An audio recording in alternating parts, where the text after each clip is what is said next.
एक सैनिक, एक सोच, एक अमर विरासत। क्या आपने कभी सोचा है, जब पूरा देश सो रहा होता है, सीमा पे कौन जागता है? जब हम सो रहे होते हैं तो बर्फीली चोटियों पे तिरंगे की सेवा कौन करता है?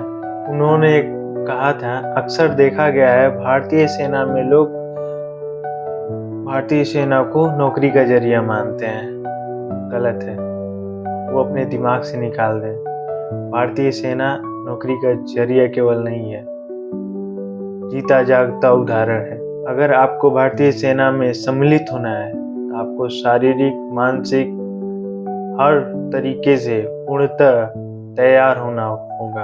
आपको कठिन से कठिन समस्याओं का सामना करने के लिए बल होना चाहिए। जहाँ रास्ता नहीं वहाँ रास्ता निकालने की सोच होनी चाहिए, तभी आप भारतीय सेना के लिए उत्तीर्ण हैं। नमस्ते मित्रों, मैं हूं आदित्य। आप देख रहे हैं आदित्य ऑन स्क्रीन। आज की कहानी जो है हमारे भारतीय जवान की है, जिनका नाम जनरल बिपिन रावत है। इनका जन्म 16 मार्च 1958 उत्तराखंड के पौड़ी गढ़वाल जिले में हुआ था। इनके पिता का नाम लेफ्टिनेंट जनरल लक्ष्मण सिंह रावत खुद भारतीय सेना के बड़े अधिकारी रह चुके हैं। घर में बचपन से ही डिसिप्लिन, यूनिफॉर्म और देशभक्ति एक संस्कार की तरह मौजूद थी। कहा जाता है कि बिपिन रावत जी खिलौनों से ज्यादा सेना की कहानियों को सुनना बहुत पसंद किया करते थे।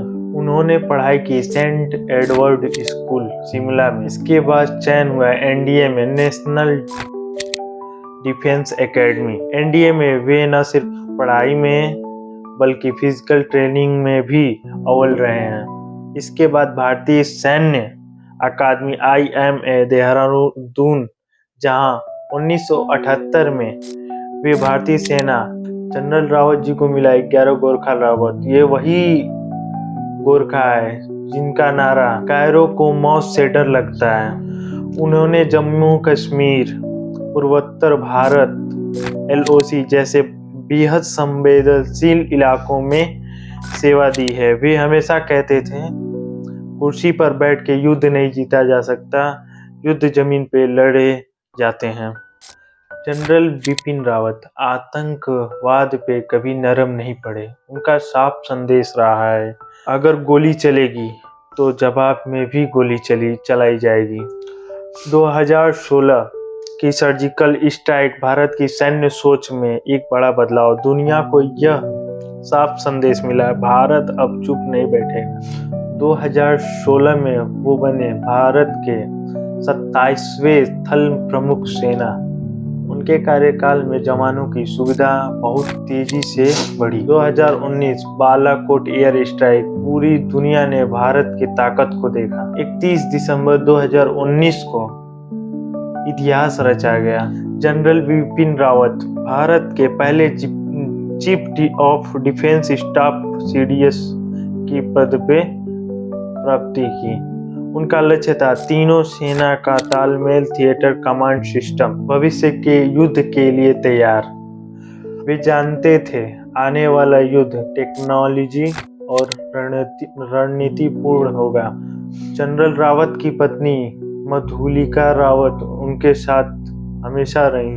वे सेना की पत्नी के लिए प्रेरणा थी, जो परिवार के साथ कम समय और देश के लिए पूरा जीवन त्याग दिया। 8 दिसंबर 2021 तमिलनाडु के कुन्नूर में एक हेलीकॉप्टर दुर्घटना में भारत के ऐसे स्तंभ को छीन लिया गया जो भारतवासी कभी सोचे नहीं थे। जनरल बिपिन रावत और उनकी पत्नी और उसके साथ 11 अन्य शहीद जवान, पूरा भारत रो पड़ा था।